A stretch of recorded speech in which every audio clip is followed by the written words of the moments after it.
I currently live in Atlanta, Georgia, down south, yes, where it used to be very affordable to live in Atlanta, but Atlanta these days has been giving New York City prices in some cases. I currently live in a 1-bed, 1-bath plus a den, and that is costing me nearly $2,500 just to live here. You said $1,100 a month plus utilities? I'll take it.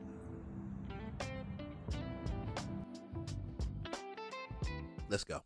Month, Atlanta ranked as the second most expensive city in the U.S. to rent. You don't want to hear it, neither do I. That's according to a new report from the online rental platform Zumper. Now, the median price of 1-bedroom units in our city is $1,630. That's a lot higher than the median rent $1,630 in Atlanta, Georgia, $1,277. Okay, second most expensive city to rent in the U.S. Check the link in the description. I've got a moving to Atlanta relocation guide. It is a free guide, doesn't cost you anything.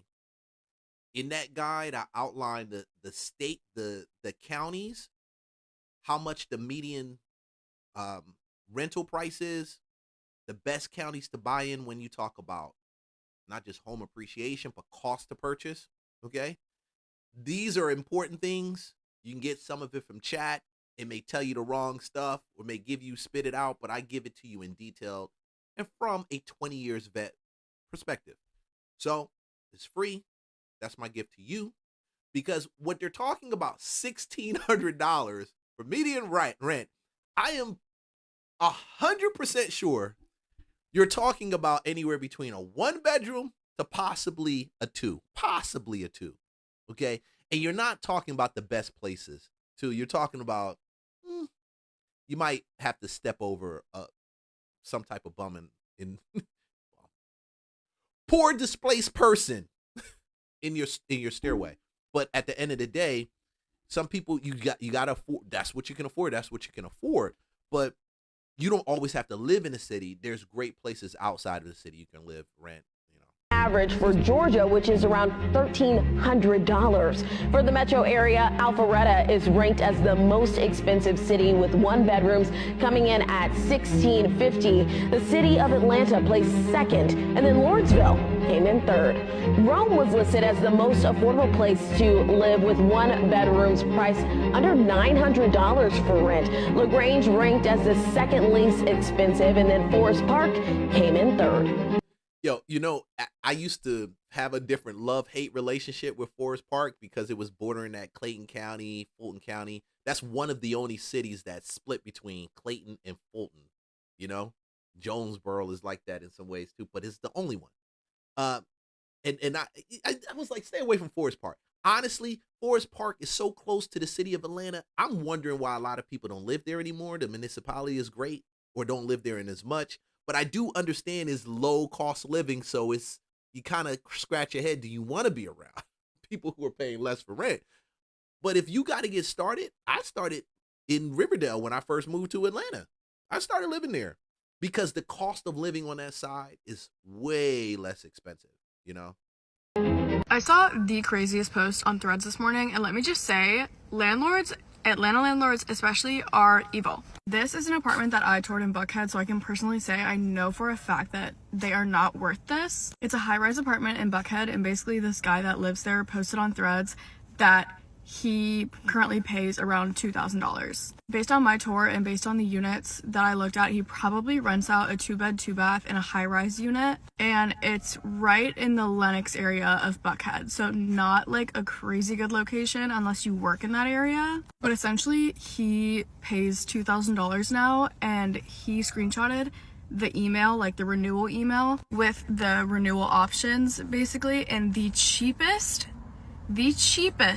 to re-sign the lease was a 6-month lease with rent of over $2,700. Mind you, the other lease lengths literally went to almost $4,000. Can somebody tell me if I'm tripping? Like $2,500 for a 1-bedroom, 730 square feet. $3,190. So $3,190 for 830 square feet. And then you keep scrolling. Hold on. Where's another one? Down here, $5,000 for 950 square feet. Now, 950 square feet, that's a lot. But $5,000 in Atlanta, like 4 bands? Am I tripping? Like, is this not insane? Renters are conning their way 4 bands. Oh, no. into luxury apartments using fake financial documents, and it's becoming increasingly common throughout the US. The housing market is unbalanced in some cities. They have too many luxury apartments and not enough affordable units. In Atlanta, for example, renting a 2-bedroom costs nearly $2,000 a month on average. That's far more than what the city's typical renter can afford. On TikTok, users say renters can improve their chances of landing a fancy apartment by faking financial information on their applications. Some promoters charge hundreds of dollars for fraudulent rental application packages, which they say include fake financial documents, social security numbers, and employment. Y'all still using the CPNs? Are y'all still using CPNs to do the dirty work? 4 pay stubs, 1 bank account, bank statement, a rental and employment verification, completed application of your choice done by me. Need to move, but can't get approved. Purchase my apartment package. Man, y'all are so. Oh no. How the heck y'all doing this, man? Dude, this is on TikTok. So this is what the Wall Street Journal says they're seeing in Atlanta. And it's not just Atlanta, but it's other cities and municipalities. So you guys are buying fake applications for apartments? Like a fake way. What happens when they give you, you are welcome to comment on this and remain anonymous. I mean, do they give you guys, like if they got a call and they needed to call to verify rental, which is normal, or employment, which is normal, do they turn around and like pick up the phone for you guys? And how much are they charging? Leave a link, leave a comment. I'm hecka curious. Listen, I ain't snitching. I don't know nothing about nothing. I ain't saying nothing about nothing. I'm just here to tell you exactly what's going on. If you want to go on TikTok and find the person with this post, you go and you find it. And I would actually search for need to move but can't get approved. That's it.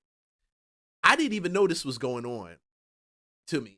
The CPNs, if you don't know what CPNs were, this was the way that people used to use back in the day, and they still use it, I guess, now. I didn't think it was still big, for your Social Security. So you got your EIN number for your business, you got your Social Security.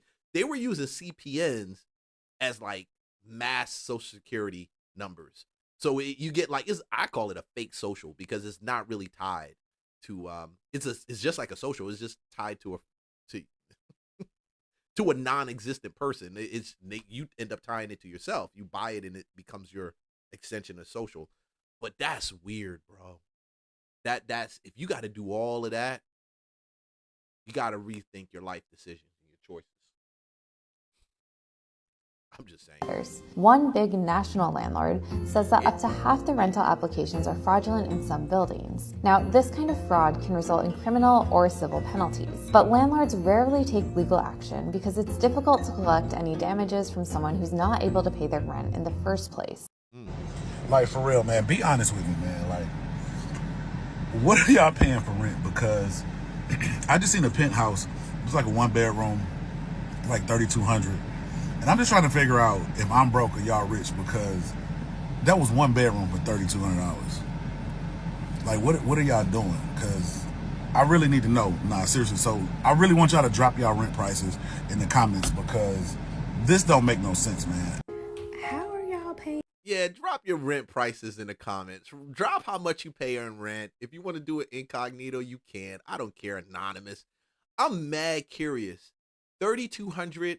3,000, anything north of 3,000 to me too is crazy for a 1-bedroom. I don't care where you at. $2,000 for an apartment. Not even how. Why? So I'm gonna do some back in the day type shit and show y'all the apartment that I had, I think in 2012, and how much I paid for my luxury apartment. So in 2012, my apartment was $850 a month. It is now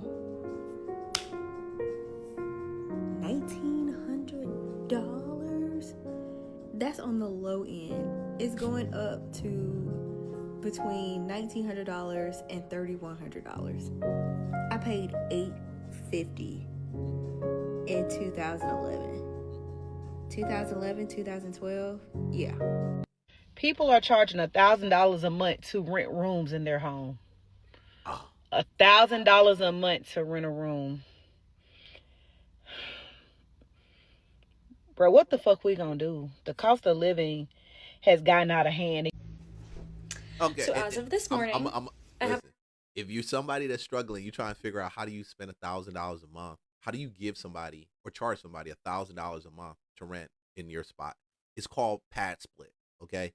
Pad split will allow you to rent out a house and rent out the rooms in a house through their system. Think of like Airbnb. And I wish I keep talking about pad split because I wish I knew pad split when I was pushing my Airbnb. Honestly, I wouldn't even did my Airbnb. I just would have did a pad split. No ego at all, you know, because these guys are making that $1,000, $600, $800, $900 a month, renting these rooms out to people who and you're getting a room, but you're also getting you're getting a kitchen, you got the bathroom. The great ones have bathrooms in the room, so you don't have to leave the room to go to use the bathroom. But it's like a house that you're sharing with other people, okay? And I went to a buddy of mine's project. He took a 2-bedroom, he made it into a 5-bedroom. He's building efficiency on the back end. I got the video for it. I've been debating whether I should do these videos on this channel. I'm probably going to do a completely different channel because we walked through this and I'm pointing out to him and he's showing me like the rearranged spot. He's like, Lee, at the end of this thing, I'm going to be able to do $900 to about $1,000 per room. So you took a 2-bedroom, you made it 5, you got 3 bathrooms. That's 5 stacks off the top. The house would normally rent for probably 24, probably 2,000 in that area. A lot more now. Pad split, that's how you kill it. That's my tip for the day. If you got a spot to sit down there, you're trying to make some extra money. Because I'm all about making extra money on real estate in this market. A real estate agent and a mortgage loan officer. Why? Why, you ask? Because you cannot live in the state of Georgia in a studio apartment for under about $1,600 a month. Don't get me started on 1-bedroom. Don't get me started, okay? And I've been looking for months. Okay, here we go. So even on the cheap end, the cheap places, $1,250 to $1,350 for a studio. And you know, in like farther out areas, these are decently sized, like 750 square feet. In the city, like between 400 and 550 square feet. So you don't even have room for a desk. I often think about the living expenses I pay. I live in Atlanta. I have a studio apartment all to myself in the city. A little expensive. The alternative for me, I almost moved into a pad split or rented a house with this lady who it was a creepy house, but it was weird. I didn't like it, but it would have been super cheap. That was the alternative to spending like double and moving in here. I hate that. The alternatives are you only get this or you get that. There's no in between, right? No in between alternatives. Okay.